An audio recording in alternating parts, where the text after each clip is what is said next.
قال رسول اللہ صلی اللہ علیہ وسلم انہا ستکون فتنۃ، ان قریب ایک بہت بڑا فتنہ رونما ہوگا۔ حضور نے خبر دی فتنے کی۔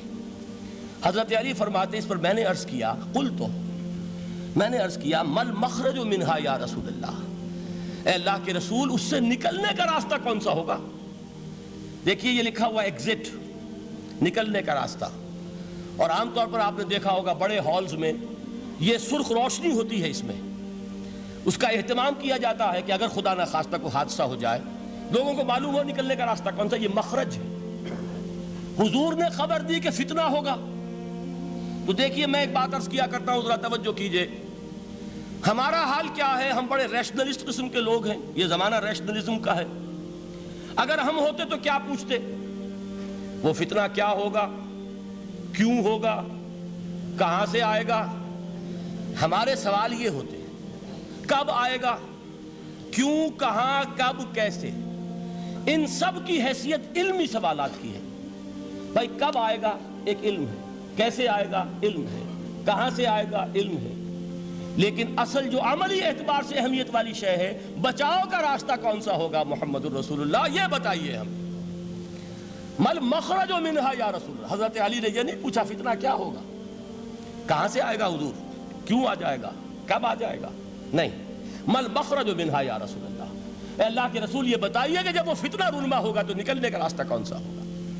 اس کا جواب ہے، ارشاد فرمایا محمد رسول اللہ نے، کتاب اللہ، اللہ کی کتاب ہے وہ مخرج، یہ کتاب ہے کہ جس کو تھامو گے تو فتنوں سے محفوظ رہو گے۔ اس کے بعد آپ فرماتے ہیں فیہ نبأ ما قبلکم وخبر ما بعدکم وحکم ما بینکم، اس میں تم سے پہلوں کی بھی خبریں موجود ہیں، عاد اور سمود اور قوم نوح اور قوم ہود اور قوم لوط اور قوم صالح اور آل فرعون، یہ کون ہے؟ من قبلکم، تم سے پہلے، وفیہ خبر ما بعدکم، جو کچھ تمہارے بعد ہونے والا ہے اس کی خبریں بھی موجود ہیں، لیکن وہ کیسے ہوں گی؟ وہ بٹوین دی لائنز ہوں گی، وہ بین السطور ہوں گی۔ ان کے لیے انسان کو، آپ کو معلوم ہے ایک عبارت میں سطور ہوتی ہیں اور ایک درمیان میں ہوتا ہے، ان کے کچھ لکھا ہوا نہیں ہوتا۔ You have to read between the lines۔ قرآن میں بعد میں آنے والے حالات بھی درج ہیں، لیکن اس طرح نہیں جیسے کہ پچھلے حالات درج ہیں۔ اس کے لیے ذرا ان ڈیپتھ پونڈرنگ اوور، غور و فکر اور تدبر کی ضرورت ہوگی۔ وَحُکْمُ مَا بَيْنَكُمْ، اور جتنے اختلافات تمہارے اندر پیدا ہوں گے تا قیام قیامت، ان سب کا فیصلہ بھی اس کتاب میں موجود ہے۔ وَهُوَ حَبْلُ اللَّهِ الْمَتِينُ وَهُوَ الذِّكْرُ الْحَكِيمُ، یہی تو ہے وَهُوَ الصِّرَاطُ الْمُسْتَقِيمُ، سیدھا راستہ، اور کون سا؟ یہی قرآن تو ہے۔ ہر رکعت میں کہتے ہو اہدنا الصراط المستقیم، اور قرآن دیا ہوا ہے اس پر غور نہیں کرتے۔ عجیب تماشا ہے ہمارا، نماز کی ہر رکعت میں اہدنا الصراط المستقیم، اور حضور فرمائے وَهُوَ الصراط المستقیم، صراط مستقیم یہ قرآن ہی تو ہے، الذکر الحکیم یہ قرآن ہی تو ہے، وَهُوَ حبل اللہ المتین، اور یہی ہے اللہ کی مضبوط رسی۔ آپ نے قاری صاحب سے وہ آیات سنی سورہ آل عمران کی، وَاعْتَصِمُوا بِحَبْلِ اللَّهِ جَمِيعًا وَلَا تَفَرَّقُوا، اللہ کی رسی کو مضبوطی سے مل جل کر تھامو اور تفرقے میں مبتلا نہ ہو۔ تفرقہ ہوگا تو کیا ہوگا؟ تمہاری ہوا اکھڑ جائے گی۔ آج آپ کو معلوم ہے دول عرب اگر یہ یکجا ہو جائیں، ایک دن کے لیے اسرائیل قائم نہیں رہ سکتا، امریکہ نہیں، امریکہ کا باپ اسے قائم نہیں رکھ سکتا۔ اگر امت عرب ہی جمع ہو جائے، عالم اسلام تو بڑی شے ہے، جو وسائل ان کے پاس ہیں، جو اللہ تعالیٰ نے ان کو نعمتیں عطا فرمائی ہیں، لیکن افتراق، انتشار، اختلاف، جتھے بندی، گروہ بندی، دھڑے بندی، اس نے اسرائیل کا خنجر ان کے سینے میں پیوست کیا ہوا ہے۔ اس لیے کہ فَتَذْهَبَ رِيحُكُمْ، اگر تم اختلاف کرو گے تو تمہاری ہوا اکھڑ جائے گی، آج وہ ہوا اکھڑ چکی ہے۔ تو فرمایا وَاعْتَصِمُوا بِحَبْلِ اللَّهِ جَمِيعًا وَلَا تَفَرَّقُوا، اللہ کی رسی کو مضبوطی کے ساتھ مل جل کر تھامو اور تفرقے میں مت پڑو۔ حضور فرما رہے ہیں وہ اللہ کی رسی کون سی؟ ہوا حبل اللہ المتین، یہی قرآن ہے اللہ کی مضبوط رسی۔ علامہ اقبال نے کیا خوب کہا ہے، علامہ اقبال نے قرآن اور حدیث کے حقائق کو جس طریقے سے اشعار کا جامع پہنایا ہے، وہ تو خود کہتے ہیں گوہر دریائے قرآن سفتام، میں نے قرآن مجید کے دریا سے موتی نکال کر اپنے اشعار کے اندر میں نے چن دیے ہیں، میرا کام اور کچھ نہیں ہے۔ موتی کوئی بھی غواص پیدا نہیں کرتا، دریا کی گہرائی سے نکال لاتا ہے۔ یہ میری حکمت نہیں ہے جو میرے اشعار میں ہے، یہ میں نے قرآن مجید کے دریا میں غوطہ زنی کر کے اس سے یہ موتی نکالے، گوہر دریائے قرآن سفتام۔ اب دیکھیے اسی حدیث کے اس ٹکڑے کو کیسے شعر میں لائے ہیں۔ از یک آئینی مسلمان زندہ است، پیکرے ملت سے قرآن زندہ ہست۔ مسلمان کی زندگی تو ایک آئین کے بدولت ہے، یہ آئین قرآن۔ جو کہا تھا کبھی قائد اعظم مرحوم نے، جب پوچھا گیا تھا کہ آپ کے پاکستان کا دستور کیا ہوگا، کیا فرمایا تھا یاد کیجئے کہ ہمیں کسی نئے دستور کی ضرورت نہیں، ہمارا دستور 1400 برس پہلے طے ہو چکا ہے۔ یہ ہماری بدقسمتی ہے جو کچھ کہا تھا قائد اعظم نے کہ God has given us a golden opportunity to prove our worth as architects of a new state and let it not be said that we didn't prove equal to the task۔ میں معذرت کے ساتھ عرض کروں گا حضرت کہ واقعہ یہ ہے کہ ہم اس کے equal to the task ثابت نہیں ہوئے۔ قائد اعظم کا دیا ہوا پاکستان آج دنیا میں موجود نہیں ہے، اس کا ایک حصہ اپنے نام سے دستبردار ہو کر بنگلہ دیش بن چکا ہے، اس نے اپنی تاریخ کو خیر بات کہہ دیا ہے۔ حالانکہ مسلم لیگ کی جنم بھومی ڈھاکہ ہے، 1906 میں ڈھاکہ میں مسلم لیگ نے جنم لیا تھا، اور اگر وہ صرف ہم سے علیحدہ ہوتا یہ اکیرا صدمہ ہوتا، لیکن یہ کہ اس نے جب نام بدلا ہے در حقیقت اس نے اپنے تاریخ سے اپنے پس منظر سے استعفیٰ دیا ہے۔ یہ ہمارا دوہرا ہمارے لیے صدمے کی بات ہے۔ کیا 2 یمن موجود نہیں ہیں؟ ان میں سے کوئی ایک بھی اپنا نام چھوڑنے کو تیار ہوگا؟ کیا 2 جرمنی دنیا میں موجود نہیں ہیں؟ کوئی ایک بھی ان میں سے اپنا نام چھوڑے گا؟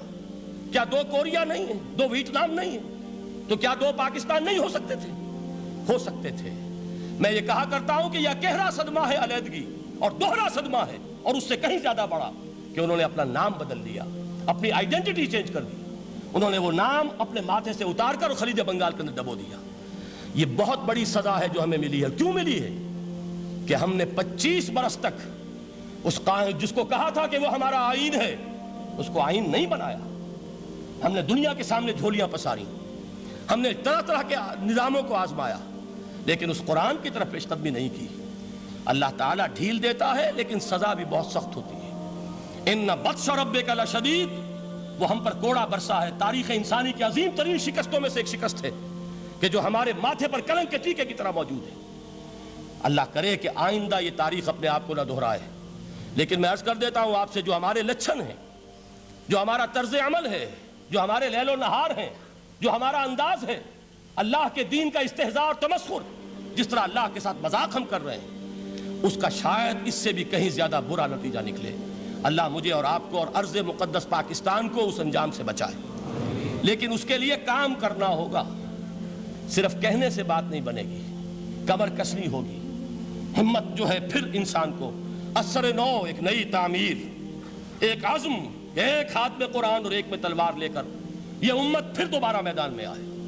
بہرحال عرض یہ کرنا تھا، اقبال کہتا ہے از یک آئینی مسلمان زندہ است، پے کرے ملت سے قرآن زندہ ہست، ماں ہما خاک و دل آگاہ اوست، اعتصامش کن کہ حبل اللہ اوست۔ تامو اس کو مضبوطی کے ساتھ، حبل اللہ یہی قرآن ہے۔ یہ یک آئینی اور پیکر قرآن کی زندگی، پیکر ملت کی زندگی جو ہے اس قرآن کی بدولت ہے۔ تو حضور نے کیا فرمایا؟ فتنے سے بچنے کا راستہ کون سا ہے؟ کتاب اللہ فیہ نبأ ما قبلکم وخبر ما بعدکم وحکم ما بینکم وہو الصراط المستقیم وہو حبل اللہ المتین وہو الذکر الحکیم۔ ایک 3 جملے اور سن لیجئے۔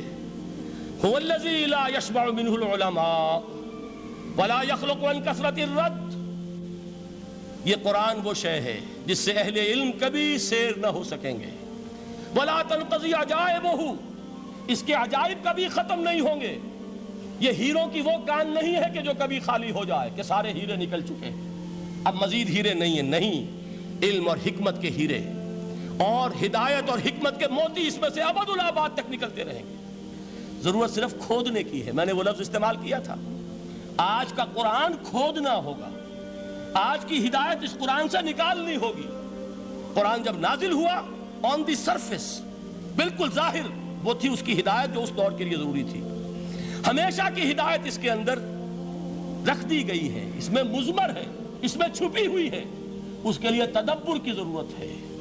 کتاب انزلناہ الیک مبارک لِيَدَّبَّرُوا آیَاتِهِ وَلِيَتَذَكَّرَ أُولُو الْأَلْبَابِ، لوگ تدبر کریں، اس کی گہرائیوں کے اندر غوطہ زنی کریں۔ لا تنقضی عجائبہ، اس کے عجائب کبھی ختم نہیں ہوں گے۔ ولا یشبع منہ العلماء، اہل علم کبھی اس سے سیر نہیں ہوں گے۔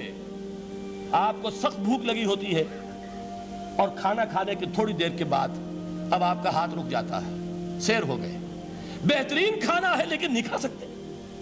اگر عام حالات میں وہ آتا تو کبھی نہ چھوڑتے، لیکن اب وہ آپ کا میزبان کہہ رہا کچھ اور لیجیے، تناول فرمائیے ذرا، یہ بھائی نہیں میں اب بھر چکا، یہ آپ کہتے ہیں کہ نہیں؟